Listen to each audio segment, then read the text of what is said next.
Holla the blow, blow, blow. Holla the blow, blow, blow. Holla the blow, blow, blow the man. Holla the blow, blow, blow. Holla the blow, blow, blow. Holla the blow, blow, blow. Holla the blow, blow. We go have a grand time all night tonight. All night tonight. All night tonight. We go have a grand time all night tonight. All night tomorrow night. We go have a fine time all night tonight. All night tonight. All night tonight. We go have a fine time all night tonight. All night tomorrow night. Let me go. Holla the blow, blow, blow. Holla the blow, blow, blow. Holla the blow, blow, blow. Holla the blow, blow, blow the man. Holla the blow, blow, blow. Holla the blow, blow, blow. Holla the blow, blow, blow. Holla the blow, blow. Well, good evening to you. And how are you this evening? It's such a pleasure to be here with you again today, the 16th day of December 2020. I'm your humble servant, Coretta McDonald. And we're going to be sharing again this evening on advancing the cause. This evening, I want to remind you that we are just about 9 days away from that dark black Christmas.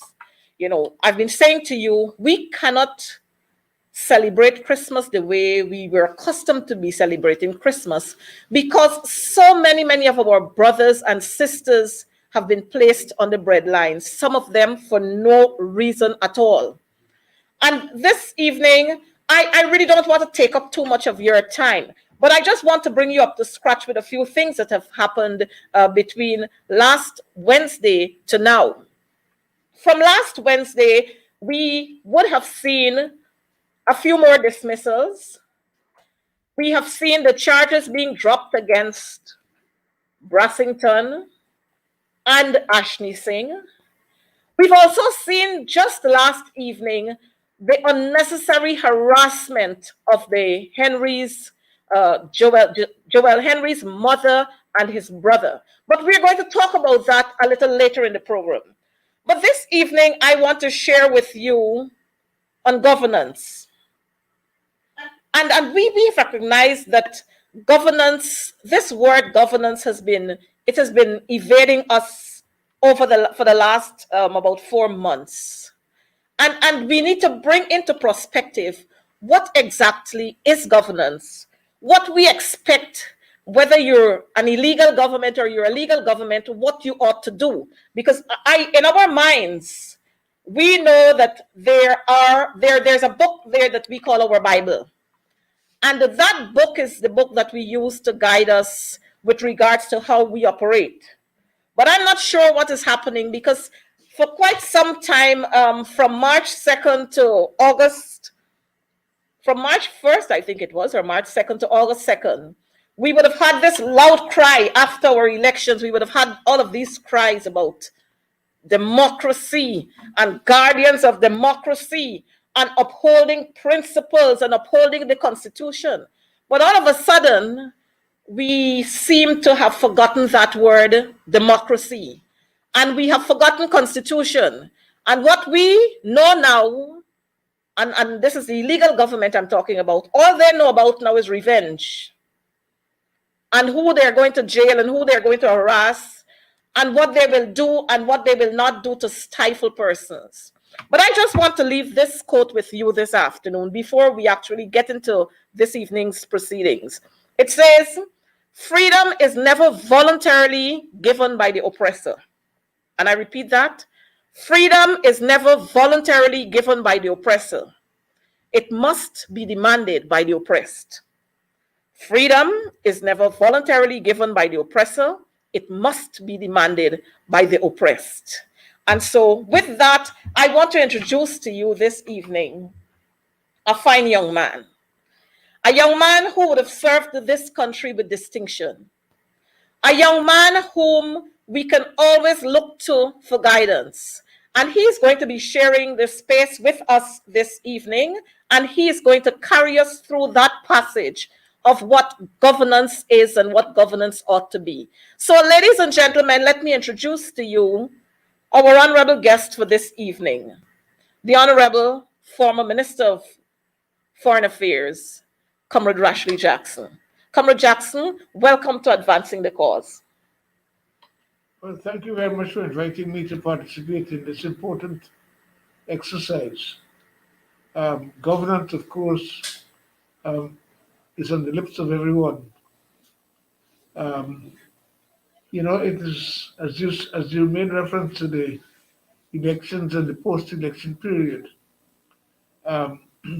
people talk about free, fair, and credible elections, which are a necessary condition for democracy, but doesn't guarantee, it's not a sufficient condition to guarantee the governing of the country in a democratic way, what is referred to as democratic governance.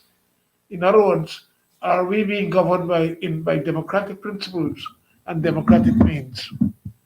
When you look at some of the actions, you wonder. Mr. McDonald mentioned, for instance, some things that are puzzling.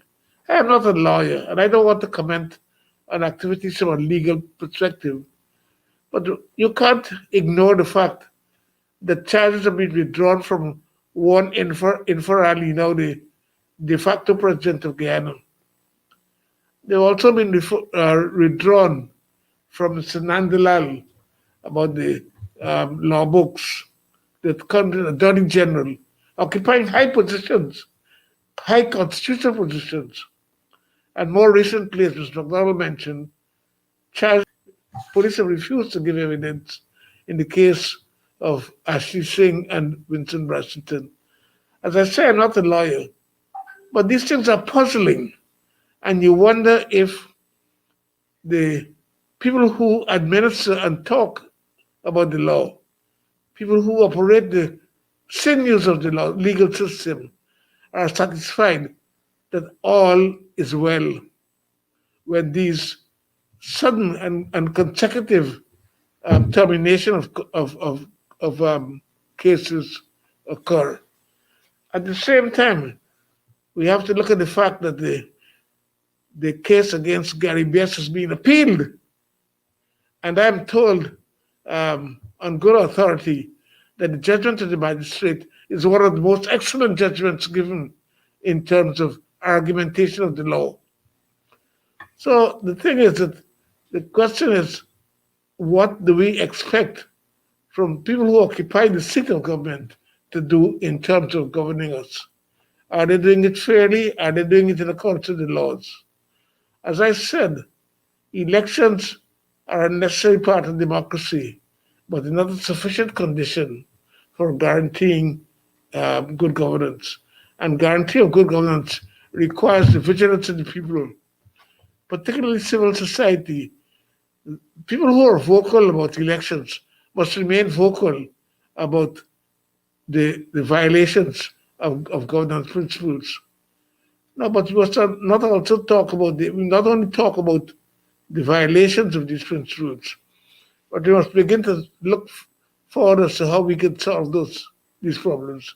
But that's for later on. So I would say that good governance is something that is due to the people by those who govern. In other words, the interests of all the people of Guyana must be taken care of. And what we have to do when we look at the balance sheet is to ask ourselves, is this happening? Are we satisfied with the way in which we're being governed? Do we see a deficit in some areas? Do we see prejudice? Do we see disadvantages? Do we see even-handedness? Do we have expectations that our interests, our individual interests, interests of our community, the interests of our groups, we take care of in an equal and equitable manner? Rashleigh Jackson, I want to thank you for those opening remarks. And so you're leading me right into the questions that I have for you. I know you served as a public servant. Let me start from that level. And then you found your way right up to the top.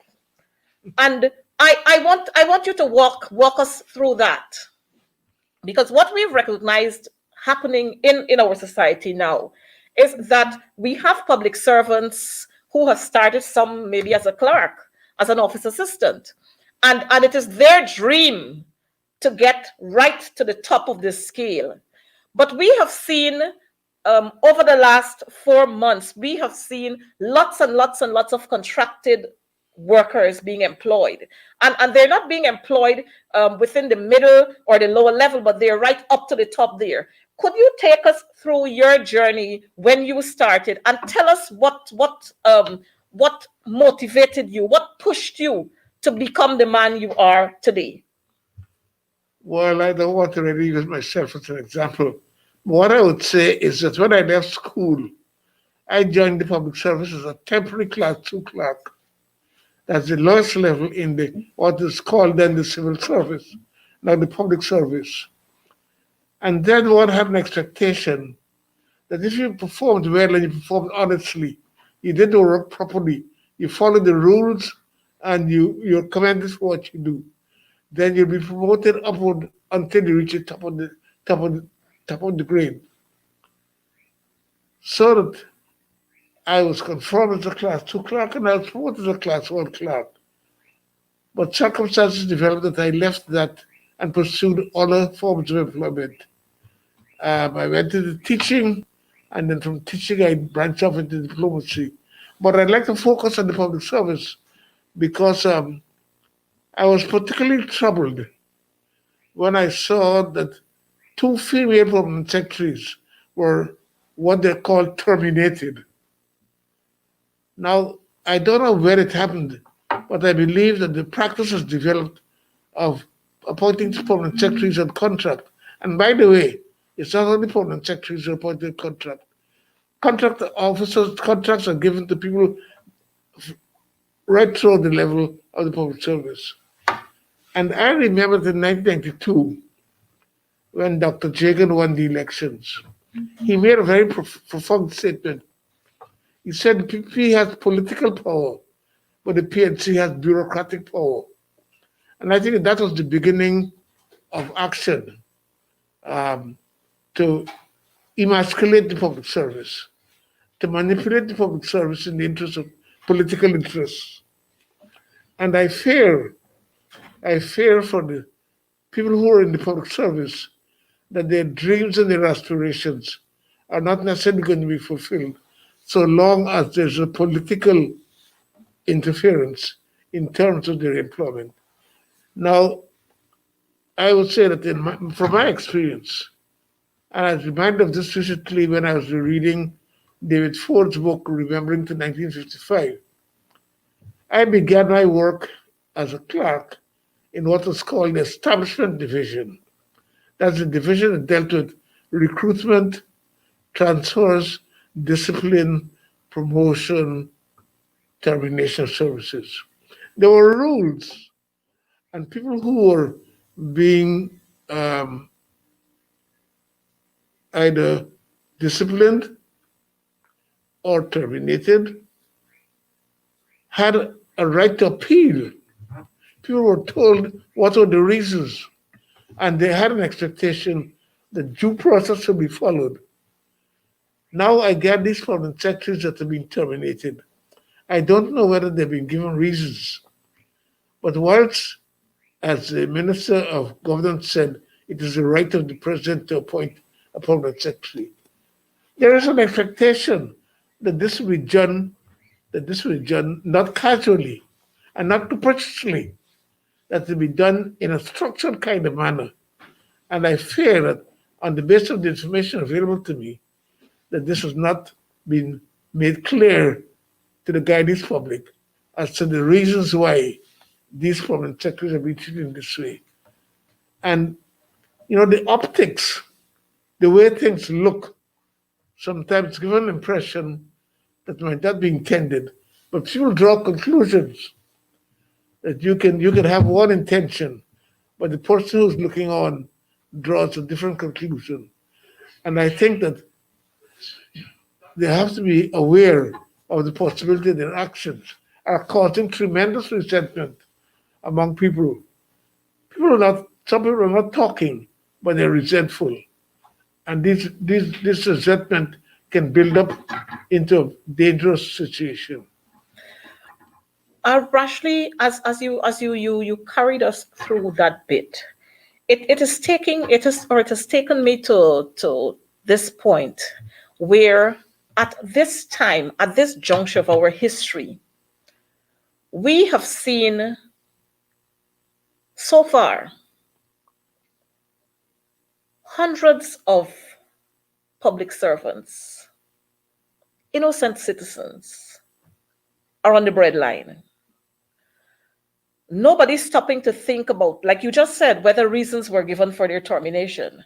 I know in many instances, no reason was given, except to say the persons who would have signed those letters or the persons who would have given instructions for those letters to be sent or handed to those persons. It is presumed that they are supporters of the coalition. I've established before that the Constitution gives us all a right to belong or to associate with any political party that we so feel free to associate with. It's one of our democratic rights. And we don't, if I can reflect on what happened 2015 to 2020, I remembered quite a lot of the supporters of the coalition. They were quite disturbed. And they couldn't understand the path that the then president, Mr. David Granger, was taking. And they commented on the fact that, look, all of these persons, some were on the campaign platform for the PPP, and some were here, and this one is a known PPP supporter, and that one is a known PPP supporter, but they all maintained their jobs. They all maintained their jobs. But today we are seeing the likes of even persons who were appointed prior 2015 by the PPP government. Their jobs have been terminated. And we see here person in the likes of Dr. Clement Henry, the last person who was in charge of security management, something to that effect. He was terminated from the Ministry of Home Affairs, but he was employed under the PPP government. And here is it. There is no particular reason that was given for his employment, except for you to hear that, oh, we are winding down. We are cutting down here and we are cutting down there. But no thought is given to the fact that this man has got to live. This man has a family. He has other commitments. Now, when we lose persons wildly like this, especially during this pandemic, are we setting the stage? Is this illegal regime setting the stage for a flip of the coin? Is it that we're setting the stage or we're putting Guyanese on trial? Just your comment on that. Well, I think that I go back to my experience in public service years ago. Is that once someone, if you're dissatisfied with the service of someone has broken rules, someone's not performing properly, either they should be first of all, they should be warned. People should get warned. There's systems of how you treat employees. You don't just terminate them. You have rules and regulations. And what, to me, there appears to be not only a capriciousness about the way in which some of these things are done, but with a political agenda. And I think that I'm focusing on the public service. I think that nationally, we have to work for a public service that serves, as we used to say in those days, serves the government of the day. Mm-hmm. Mm-hmm. Whoever's in the government should be served loyally by whoever in the government should be served loyally by the public service. And their political persuasion, their political views should not come. If they are overtly involved in political activity, well, this should be frowned upon. Because the thing is, they should be performing duties in a politically neutral manner. Now, unless there's evidence that is not so, then you follow the rules. There should be procedures as how you deal with people in that way. But I come to another point. I think that we have to look at the society and the changes are taking place almost osmotically, almost as if it just goes on since we became independent. And to see whether, in fact, there shouldn't be what arrangement there can be for people who are politically selected by the incumbent government serving on the basis of the term of that government. But it should not interfere with the work of the public service as such. Um, I know in the United States they're politically appointed people who come and go with the government. Um, and maybe the time has come for us to look at a system of that kind. But until we do, we must observe the rules of the public service. People must be treated fairly, honestly. The one aspect that is not generally talked about is there dissatisfaction when there's friction between the minister and public servants. Now I remember under Desmond Hoyt, when there's a friction between ministers and public, public secretaries over financial management, he issued a circular which defined clearly the role of the public secretary and the role of the minister. And I think that what we need as well is a manual as to how ministers should behave, because you see different forms of behavior being carried out by ministers. We don't know, ministers might recommend that you be terminated because they don't get on with someone. I'm just speculating. So unless there are clear rules in relation to with the relation between the minister and say the public secretary, then it's going to be bedlam. The point I'm making is that we should look at not only maintaining the public service as an avenue for upward mobility for people, but also the relationship between the public service and the political establishment, the minister and the public secretary and the public secretary staff, so that you know. I think that what is happening is raising all these issues. It is creating doubts in people's minds as to where their futures lie. Um, you mentioned the fact of being on the breadline during the pandemic. Now that's an additional factor, um, so that it's a mix of issues that have to be considered. Rashleigh, I'm hearing you, but how do we seek redress with regards to all of these atrocities that have been meted out to poor people? How do we seek redress? We have citizens who are frustrated within the public service system. We have citizens who are frustrated, who have been dismissed. We have single mothers out there who have been shot at. Their homes have been flooded. They have been chased from where they're living. We have, how do we seek redress in all that is happening, Well, And let me point you to this fact. Sorry. Let me point you to this one. While you're getting your thoughts together, we would have seen from post March 2nd, way down to August 2nd, we would have seen quite a few of our Caribbean brothers, leaders of Caribbean states, talking about democracy and what should happen in Guyana and what should happen and what should happen and what should happen. But it's surprising that we're not hearing from these same persons. Just recently, we had 26 Haitians being held against their will, were on the verge of deportation until it was stopped by the High Court.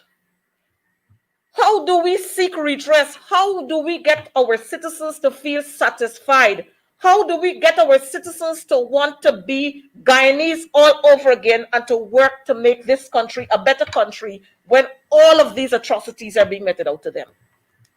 Well, to the first point, I think what is missing at the moment in terms of dismissal of people is that there's no system of appeal.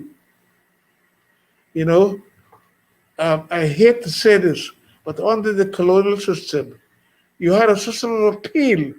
If you feel that you're being unfairly terminated or being unfairly disciplined, you had a system of appeal. But here everything is final. There's no reasons given, no due process.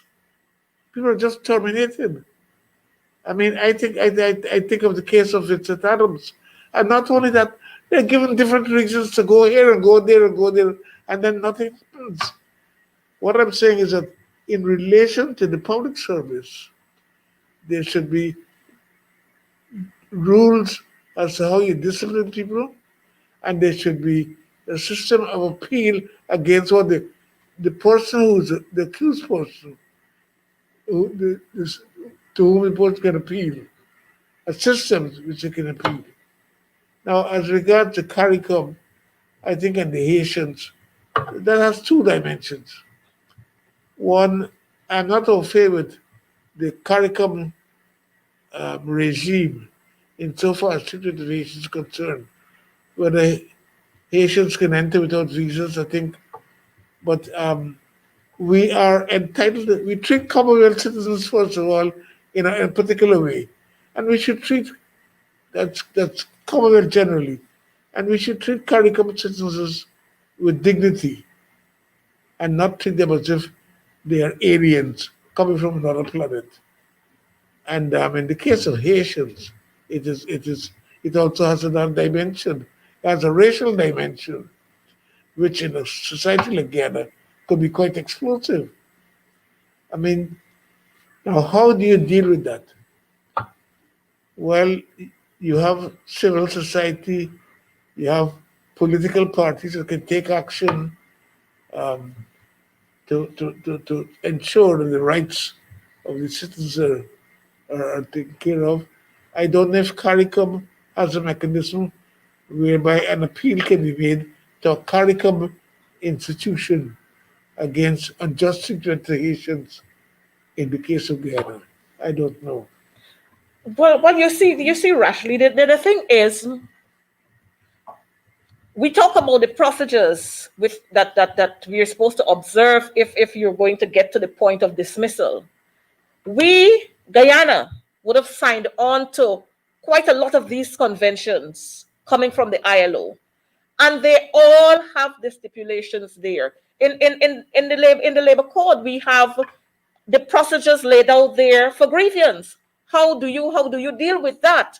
But in this case, it is a case of dictatorship, where I say I do and you comply. And I think what we need at this point, because there isn't anybody you can appeal to, because if the minister gives an instruction, then that instruction has got to be carried out, or you might be looking for your job too. And then who do you appeal to? Do you appeal to the Attorney General? Do you appeal to the Minister of Labor, who is just like the minister who would have fired you? And in this case, I'm just going to use this in this instance. Let's talk about education.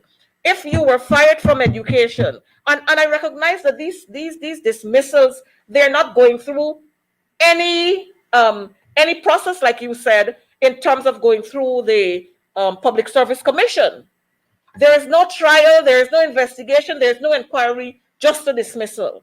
And so who do you go to? There's no one else that you can go to except to take the law into your own hands, which is not what we want to promote. We are a peaceful people. We observe policies. But when your livelihood is being threatened and then there's nowhere for you to turn, then the only thing that is left now is for you to become an outlaw. Like Nelson Mandela said in one of his writings, when you're going to, in these words, he said it, if a man's livelihood is being affected and there's nowhere that he can go to seek redress, then he will have to become an outlaw. We don't need that in this society. No, we don't. We don't want Guyana to get there, but it seems as if that's the direction that this illegal government is pushing us into, where there is going to come a time when persons will say, not enough is enough, I'm fed up, and this is what is going to happen. We can either break it up and start all over again, or we come to the table and we decide that this is the way we ought to go. We have heard, and I mentioned this earlier, we heard the talks about Efren Ali talking about he's going to be president for all of Guyana. But what we are seeing here in just a matter of months is that this regime is only a regime for a certain group of people. We've had public servants being dismissed left, right, and center. We have murders. We have an increase in robberies. We have the flooding out of citizens' homes. We got the harassment of the Haitians, the harassment just last night of the Henry's family again. And there is no redress, none whatsoever. So how can you proclaim to be president of all Guyana when only one set of people feeling the squeeze? I saw published quite recently a whole list of persons who were dismissed. And when you look at that list, 85% of those persons belong to one race, the Africans, black people. How can we as Guyanese sit comfortable and enjoy? Well, of course you can't enjoy this, but how do we sit comfortable when all of these atrocities are being meted out to our brothers? There's got to be something. We have to do something. Something has got to be done. You have been a politician for almost all your life. I know you've served under the late, great Lyndon Forbes Sampson Burnham. You served under Desmond Hoyt. You shared seats and camaraderie with the likes of Ptolemy Reed and Hamilton Green and so many others, Shahabuddin and Chandy Singh and so many others. Tell us what it was like then, and so that we can have a clear picture of how Guyanese lived back then as one people, one nation with one destiny. Well, let me start with your observation about Irfan Ali. I wouldn't pretend to be able to speak on his behalf or to analyze or parse anything that he says. But what I would say is that in terms of the broader picture, what we need in terms of governance, going back to governance, is a movement towards consensual arrangements. You know, I once wrote a letter to say that compromise is not a four-letter word. We behave sometimes as if to compromise is to do something dirty. But, you know, the thing is that negotiation and compromise is a fact of life. I mean, a child negotiates with the parents all the time. When the child uses the tools at its disposal. It cries, it screams. It does all kinds of things. And therefore, it is for the leaders, the main stakeholders in the society, to work towards building structures of consensus building within the society to deal with some of the problems that have occurred. You know, people talk about constitutional reform and so on, but you have to deal also with what's in people's minds. How do you do that? I mean, you know, you have to build trusts between competing political parties. Those are national tasks. Those are not tasks of one person. That's something that's been occupying Guyana for donkeys' years. We're still swimming in the tide. We haven't yet come to shore and found the solution. I believe that we have it in us to be able to do this. How we do it, I am no sayer. I won't pretend to have the answers. But I would say we don't progress if we don't try. And some people, for instance, this initiative taken by Irfan Ali about the meeting of the former president, um, it sounds it on paper it's a good idea. It sounds like a good idea, but it doesn't get to the meat of the issue. I mean, I recall, for instance, that there were talks between Jagdeo and Hoyt, and they agreed on a set of a menu of measures to be pursued, and they never fulfilled it. The government never fulfilled it. There were talks between Jagdeo and Corbyn as leader of the opposition, and they had an agreement. I don't know what happened to that agreement. The constitution calls for talks between Ali and Harman as leader of de facto government and leader of the opposition. They haven't started. And civil society, the public sector commission, all these people are silent on that. There's no pressure being brought upon the government to take an initiative to have the talks with the leader of the opposition. So what I'm saying is it's a jump for us as individual citizens. People should write letters to the press calling for this meeting. There should be a deluge of letters every day saying the Constitution demands a meeting between Irfan Ali and Harman. Let it take place. We should urge civil society, all the non-governmental organizations, to lend their weight to actions of that kind. In other words, let us make what we have work. If we don't make what we have work, then what's the point in looking for new means? Then that could be a diversion. I hear your anguish. I understand the pain. I feel the pain. I have the pain myself. I'm tortured by some of the happenings. I'm willing to do what I can as a man in the twilight of my years. But there are political parties, there are civil society organizations that need to be more active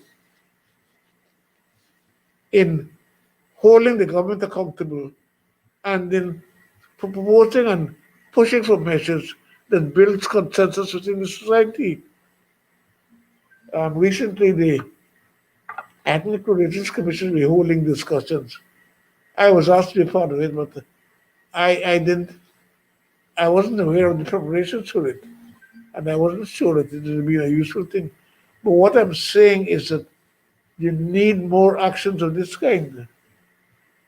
And I would say that a particular responsibility devolves upon the main political actors in our society to work towards finding a consensual position for defining the way forward for Guyana, aided by other stakeholders. I hear you, Mr. Jackson. But I'm not sure that this de facto government, whether they want to see progress and development for this country. I don't see it that way. What I see happening is a whole lot of false promises. It's like we had during the campaign, 50% for public servants, and public servants are still waiting. Last year, this time, public servants knew exactly what they would receive. This year, they're still waiting.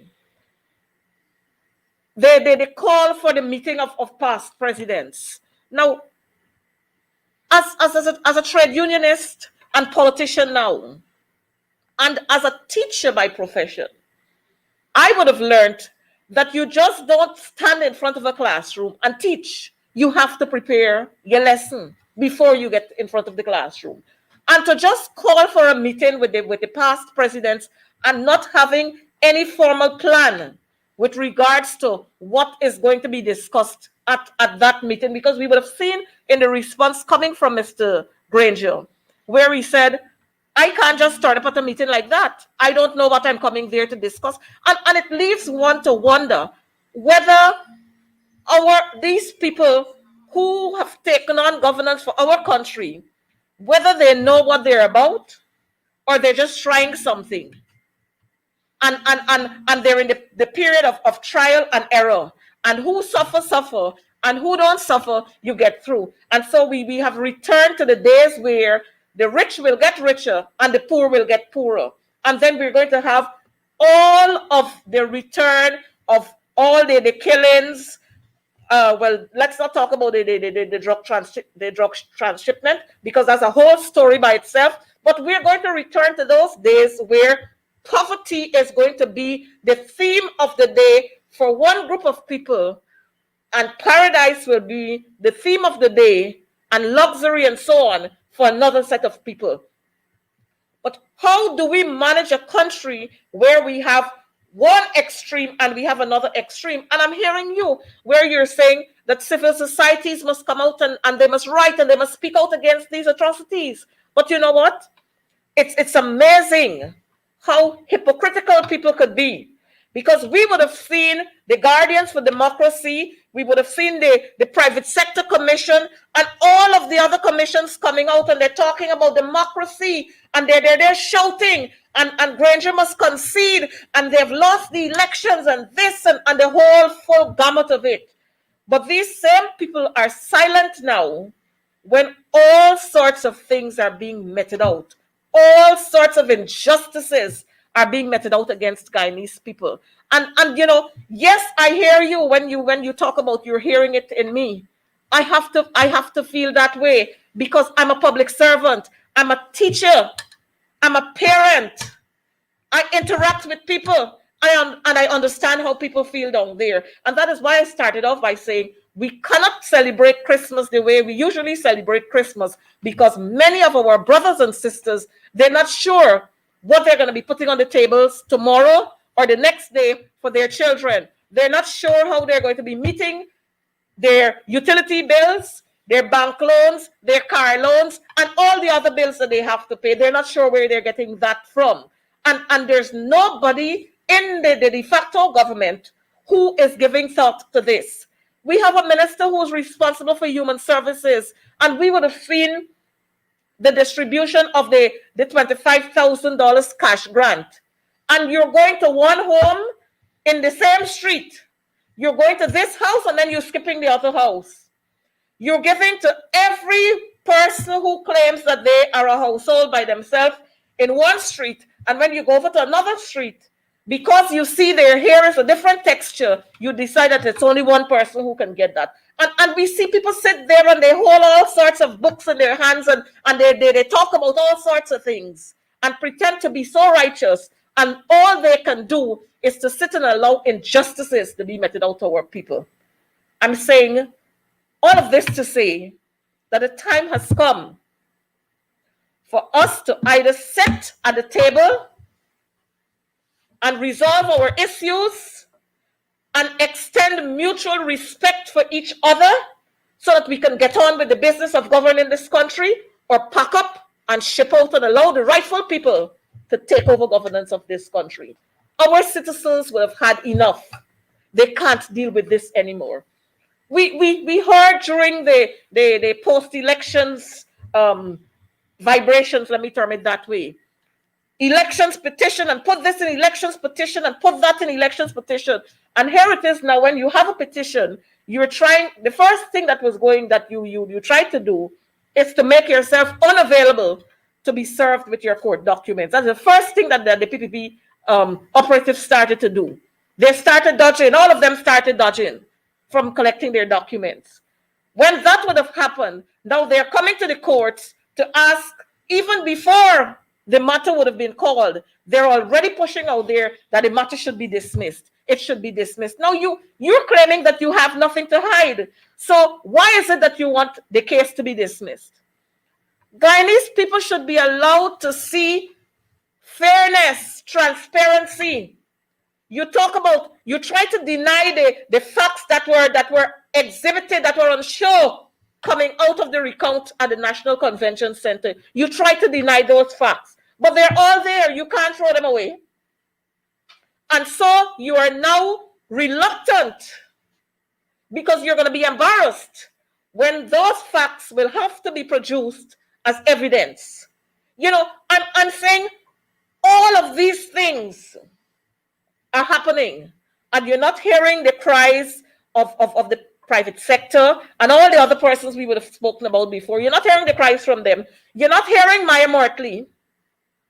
You're not hearing any one of them. You're not hearing Ralph Gonzalez, who himself got a whole lot of confusion happening in his country, but all of them know what is supposed to be happening in Guyana. All of them know how we ought to run our affairs down here. And it's so disgusting that sometimes you want to feel that Guyana should be standing not by herself, but Guyana should more align herself with South and Latin America.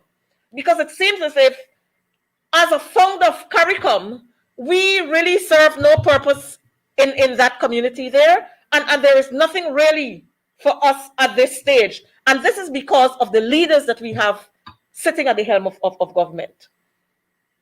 Rashleigh, like I said, I hinted before that you served under the likes of LFS Burnham. Yeah, well. Could you share with us what were some of his dreams for Guyana? What were some of the plans he had for Guyana? Because every time you talk about LFS Burnham, you hear this notion that, oh, Burnham wanted to punish people, and Burnham wanted to do this, and Burnham banned the flower, and Burnham prevented this and that, and all the negative things you can hear about him. But yet, this man was not only respected in the Caribbean, this man was respected across this world. And I don't understand how a man who is so negative would have gotten the nudge from leaders worldwide, where he was even awarded, I think it's the highest award is it South Africa? Yeah. He was given an award long after he died. And I'm saying this to say we had leaders of substance. Could you take us through a path of LFS Burnham, the legacy of LFS Burnham, or while you worked with him as Prime Minister President? Yeah, well, with Burnham, I served. My service in government largely was in the diplomatic field, but I was also a member of cabinet, and I also served on the Central Executive of the People's National Congress. So I got a rounded vision, a rounded understanding of the man Forbes Burnham. He was no simpleton. He was a man with a vision. He was a man ahead of his time. I mean, there are some policies didn't work out the way he wanted them to work out because he was in a hurry. But let's take one issue. Take the issue of banning flour. As a result of the agricultural policies that were introduced by Burnham through the agricultural station, I remember Joe Tyndall was the Minister of Agriculture, for instance, and he had developed 3 new beans, called Minica, and wing bean became very popular. The whole thing about we stopped importing cabbages and a whole sort of food stuff, and we became more self-sufficient in the food we eat. As I say, I know more about his activities internationally, his work in starting CARICOM, his role in non-aligned movement. But he is a man of vision. And I think only the other day I was reading Brigadier Joe Singh's Peace and National Service, in which he was high in his praise for the concept and for the activities. And there was a kind of a rivalry between Burnham and Jagan. But yet, in spite of that rivalry, they remained close and had a deep appreciation of each other at a personal level. But sometimes when you hear some of this, when you read some of the narratives coming out of the PPP about Burnham, all you hear are negatives. You don't hear anything good about him. And all you hear is good about Jagan. You don't hear the negatives about him. Um, so that working with Burnham, I found that he was a man of, he could go and talk to people. He's a man of the people. He's a man of ideas. He's a man of action. He's a man who inspired people. As I say for myself, he inspired me to believe in myself, to believe in myself personally, and to believe in myself as a Guyanese. So when I represented Guyana overseas, I was representing not myself alone, I was representing the whole country of all the people of this country. Um, I think when the history of Guyana comes to be written, there'll be a different model from the one we see in the Kisoon article, um, or what we see in almost the libelous things that are written in some of the letters written. Um, I've spoken to many people who've written about Burnham, and I've been able to impress upon them the errors of their ways, of their writings. Um, but getting back to Guyana itself and this situation we face, I don't regard any situation as hopeless. I think the solution rests with the people. And after times people will say we can take so much and no more. And when they do that,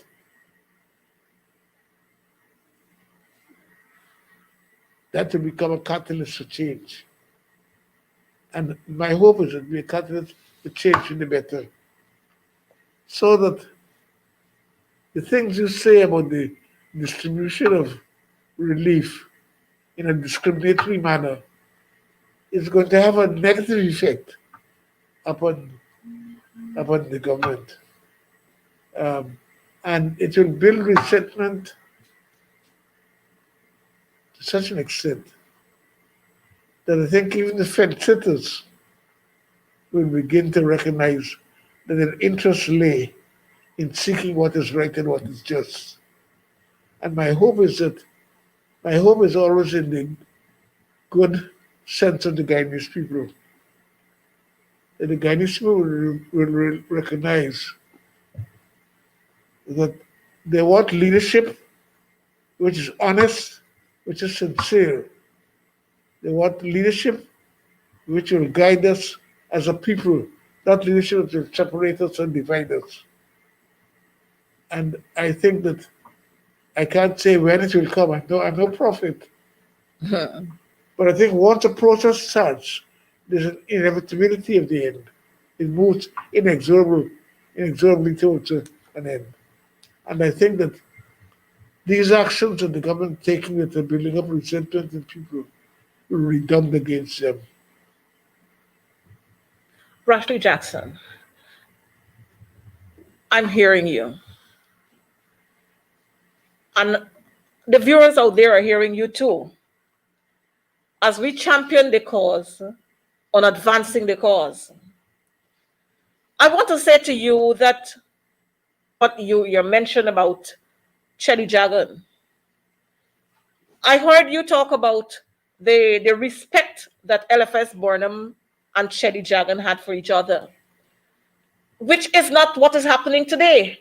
We don't have that today. Could you imagine the people who talked about constitution and democracy are the same people who are now evading the same constitution and evading the word democracy?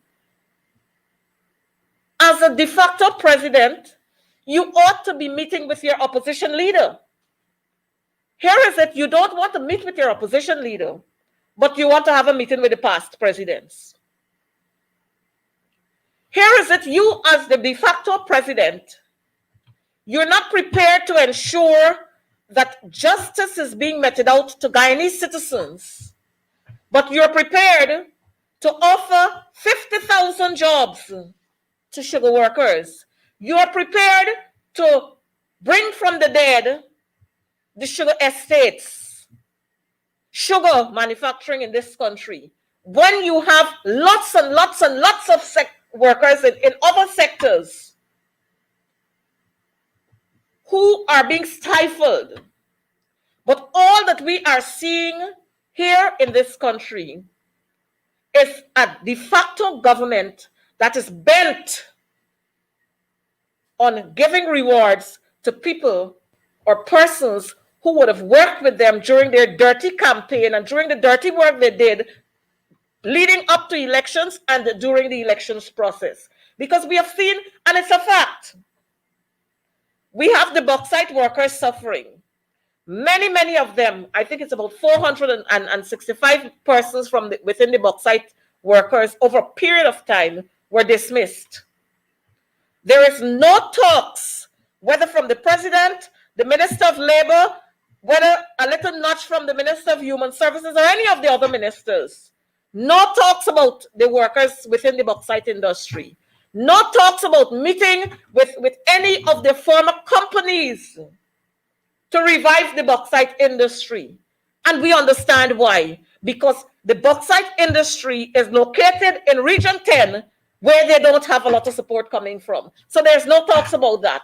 But we're seeing here lots and lots of millions would have been pumped into the sugar industry to revive the sugar industry. And we know for a fact that that's only gimmicks, because we're not going to make any profits coming from sugar if we were to start producing sugar all over again. And I'm saying this to say, the elections, we would have already been wounded. The elections caused those wounds to be deeper, to be dug deeper. And here is it, we're having a government who have taken it upon themselves and have decided that we will segregate. We will cause to happen the things we want to see happen. And there we are going to have the sheep on one side and the goats on one side.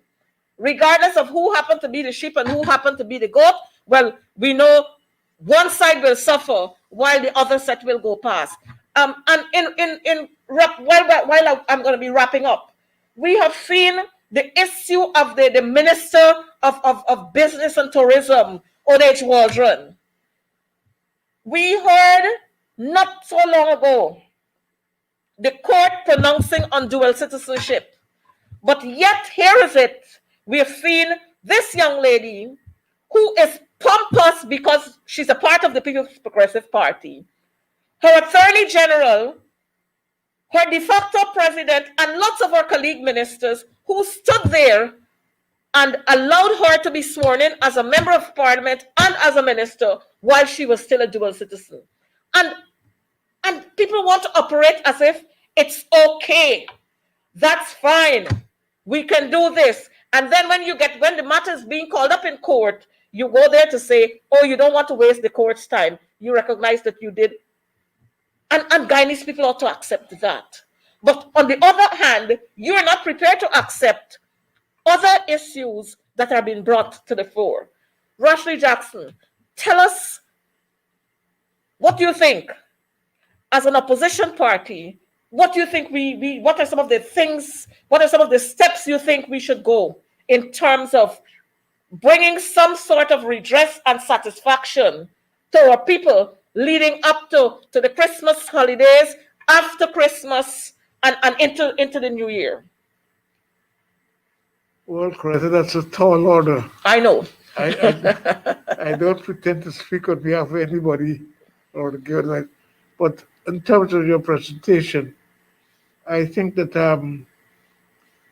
the record of the PPP in dealing with the bauxite workers is one that is well known. And I think that the neglect of the workers is really quite insidious. It goes against everything that Jagan talks about. I notice that they don't talk about Jagan anymore. And the discriminatory way in which they're governing is not going to be to their help. They saw it after 23 years. I don't know. In terms of, I mean, the party has a lot of white heads. The APNU, AFC coalition has white heads. And all I can say is that They need to give an impression. They need to not to let their supporters believe that they are inactive, that they're inactive. They need to convey to their supporters the level of activism that that they that they're carrying out, and they should meet the level of activism that their supporters, I think, desire or are yearning for. I know that in the history of the People's National Congress, there's always been a close link between the leadership and the people, and that leadership should not be loosened nor shall it be forgotten, and it should be strengthened so that the people will know that the leaders understand them, and the leaders will know that people are with them. That's all I want to say. Well, Comrade Jackson, I want to say thank you for helping us to advance the cause. We are going to continue in this path. We are going to continue to allow our supporters to know that we are there for them, and we are going to extend an even longer arm so that we can have that kind of camaraderie, we can have that kind of unity, and we are going to be able to gain the strength that we ought to have as a party so that we can move forward. I want to say to you, my brothers and my sisters, this evening, remember, while you're celebrating Christmas, remember those brothers and those sisters who are without a job. 2, I want you to keep in your prayers the Henry's family. 3, I want us to all be ready to advance the cause when it is so announced. We cannot continue to sit idly by and allow our brothers, our sisters, and our children to endure unnecessary stress, unnecessary harassment, and allow injustices to be meted out to them without any course of action. We have got to put a stopping to this. And whether we're going to have to go out there and sit on the street corners with our placards, or whether we're going to sing songs of redemption, or whether we're going to chant those chants of Maya Angelou, we will go out there to let persons understand that enough is enough, and that Guyana belongs to all of us, and that the PPP doesn't have the transport for Guyana. Guyana belongs to us. We are Guyanese. And so whether you're Afro-Guyanese or you're Indo-Guyanese, I want to take that off and to remind you that while our foreparents came from Africa, and some from India, and some from China, and some from Portugal, we here are Guyanese. And we will have to live and work here and respect each other and live comfortable as Guyanese. Do take care. Thank you for being with us. Thank you for allowing us to share with you on advancing the cause. And I'll see you again at this very time next week while we advance the cause. As I close, allow me to remind you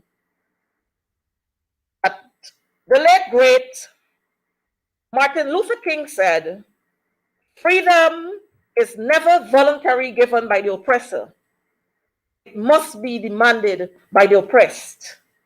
Freedom is never voluntarily given by the oppressor. It must be demanded by the oppressed. And because we are oppressed, we are going to demand our freedom. And that freedom will be for every single Guyanese. Do have a good night.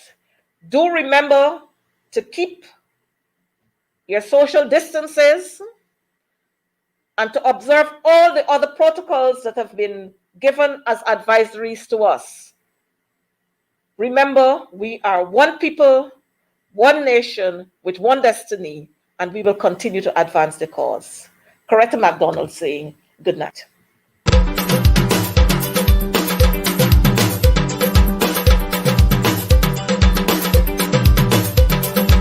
Holla the blow, blow, blow. Holla the blow, blow, blow. Holla the blow, blow, blow. Holla the blow, blow, blow the man. Holla the blow, blow, blow. Holla the blow, blow, blow. Holla the blow, blow, blow. Holla the blow, blow. We go have a grand time all night tonight. All night tonight.